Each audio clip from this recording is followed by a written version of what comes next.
Atletico Madrid dealing with Tottenham. This was a bit different because Tottenham has already started dealing with issues. They've not won in their last five. In all competitions, they are dealing with issues. They brought in a coach that lost four in a row, Tudor. He lost four in a row. I remember I talked about it. I don't know whether it was our last session or the session before, that I don't think the pedigree of the coach they brought in is good for the club at this time.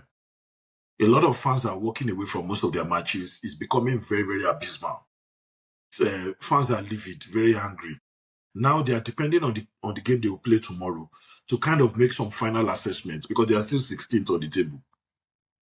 If they lose tomorrow with West Ham doing well today, they will most likely fall into that relegation zone. In the Champions League, he now brought in a very young keeper, Kinski. You now took out the guy in less than 20 minutes after he did two mistakes. Who does that at a very high level? Let me allow Crespo just chime in generally. But I think Atletico delivered a brutal opportunity to be able to take advantage of a team that has not really figured out its identity since the new coach came. It was emotional because even the Atletico team, they were pitying the keeper. They charged forward, but they took advantage of it because if you see your enemy in a weak state, won't you further kill the enemy and make the enemy dead so that you don't have to worry about them? That's exactly what happened. Yeah, but I will not allow, let me allow Crespo chime in on that, then we go to Emmanuel. Like they say, it's all fair in war, Yeah. Whatever you do, So again, I think Tottenham is in just a mess, and you don't stab a man in war if he doesn't have a sword on his hand. So it's really hard for Tottenham right now. I want to blame the management of Tottenham as a whole. I think if you're having I think if you're having a bad season, you don't go bring a foreigner again. Bring some local English coach or a former player of Tottenham.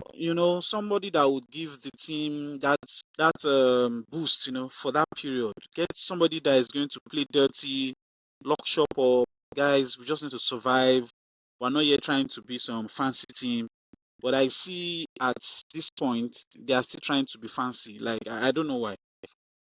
To the Champions League, I think it was just a bad day, bad timing, bad place for the young goalkeeper.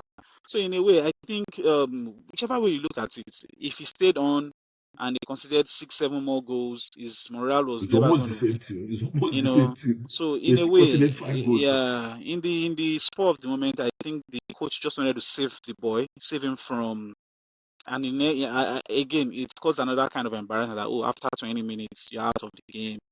He made two silly errors. Even the defenders made the error. Then again, there's been a number of complaints about that pitch, Atletico's pitch. There are a number of teams when they go there, either very slippery or something. So again, like I said, it was just a bad day in general. No excuses for the bad pitch anyway, but it was just a bad day for Tottenham. And the faster they think of where they are and stop all these fancy trying to bring a new coach to play a different style and thinking of surviving, the earlier the better for them, because the guys who are in relegation are doing all they can to get out of that place. And it looks like Tottenham is doing everything they can to get into relegation. Exactly. So it's very interesting. Again, I don't know how to analyze Tottenham right now because like the club is in a mess. Everything they do, they've not won any game since January. Yeah, that's true. They don't have a win. They don't have any record of any win since January. That is relegation form there for you. Again, Atletico taking advantage of that. Yes, but I think it's because Tottenham currently they're in a mess and I don't see the light ahead of that tunnel. The way they are going, they are playing Liverpool. I don't see them winning.